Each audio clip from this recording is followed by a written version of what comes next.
En anglais, si wap di téléphone mwen discharge, c'est my phone's dead. Ou bien capable di my phone is dead. My phone's dead. Fuck, my phone's dead. Damn it! My phone is dead. My cell phone's almost dead. I need a charger. Go take some pictures. Yeah? My phone's dead. My phone's dead. My phone is dead too. I can't, my phone's dead. What y'all on your phone? Well, call her this second and tell her she was right. I can't, my phone's dead. Si wap mande yon moun, est-ce que m capable utiliser téléphone ou en anglais c'est may I use your phone? May I use your phone? May I use your phone? May I use your phone? May I use your phone? May I use your phone? May I use your phone? May I use your phone? May I use your phone? Si téléphone wap sonne ou bezo kon ki est kapri le ya, le sa ou capable di c'est who's calling? Who's calling? Qui vle di qui est kapri le ya? Who's calling? Who's calling? Who's calling? Who's calling? Who's calling? Who's calling? Who's calling? Who's calling? Who's calling? Who's calling? Si pa do wap pale ansama avek yon moun, soit nan téléphone, wap madel est-ce qu'on t'endim? Eh bien en anglais c'est do you hear me? Do you hear me? Do you hear me? Do you hear me? Do you hear me? Do you hear me? Do you hear me? Do you hear me? Do you hear me? Do you hear me? Do you hear me? Do you hear me? Si pa do wap pale ansama avek yon moun nan téléphone, et puis wè moun sa pa katande, wap di mettez sous speaker. Eh bien les so capable di c'est put it on speaker. Put it on speaker. Put it on speaker. Put it on speaker. Put on speaker. Put it on speaker. Put it on speaker. Put it on speaker.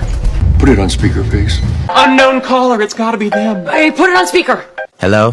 1 minute. Put it on speaker! Put it on speaker! En anglais, wap di yon moun pa raccrocher, c'est don't hang up. Don't hang up. Don't hang up. Don't hang up. Don't hang up. Don't hang up. Don't hang up. Don't hang up. Don't hang up. Don't hang up.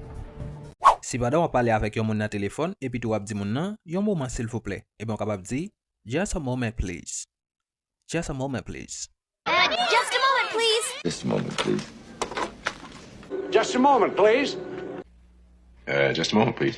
Par exemple, si wap di yon moun, bambri ou bien relem, ou capable dil, give me a ring. Hey, give me a ring. Ça veut dire par exemple, da di moun sa soit libre al déplacer, ou bien par rapport avec n'importe bail qui n'était parlé, on capable dire, OK, give me a ring. Ça veut dire relem. Give me a ring. Give me a ring. Give me a ring, okay?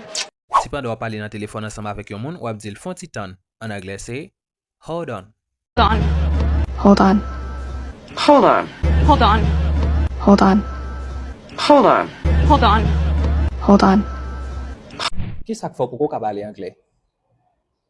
OK, mwen konen repons yo an pile, men je di mpote pou solution avec application ça qui c'est langage. Langage, c'est une application gratis qui en créole, capable de apprendre anglais très bien. C'est pas seulement anglais non, la peut apprendre un cours espagnol, portugais, français. Et bien application ça, pour m'en parler ensemble avec la gain plus que 100 000 monde qui utiliser, c'est parce que yo li bon. Pour capable utiliser l'application ça, ou juste aller sur Play Store si vous avez Android nan mais si c'est iPhone ou aller sur App Store.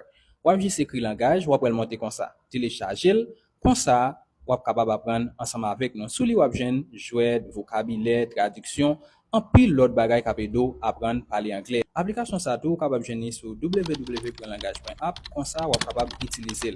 Pas oublier guys, partager link là avec une famille ou bien un ami qui est intéressé avec langue. C'est une façon ou aider l'apprendre plus rapide. Merci parce qu'on va apprendre ensemble avec nous sur langage. C'était YES-Yorlens. Si vous voulez apprendre plus d'expressions anglais ensemble avec nous, eh bien nous avons un livre ça qui gagne plus facile 400 expressions de base et avancées et il gagne encore plus que 340 expressions plus 55 abréviations. Livre ça, vous capable contacter nous sur WhatsApp sur 48 78 17 76.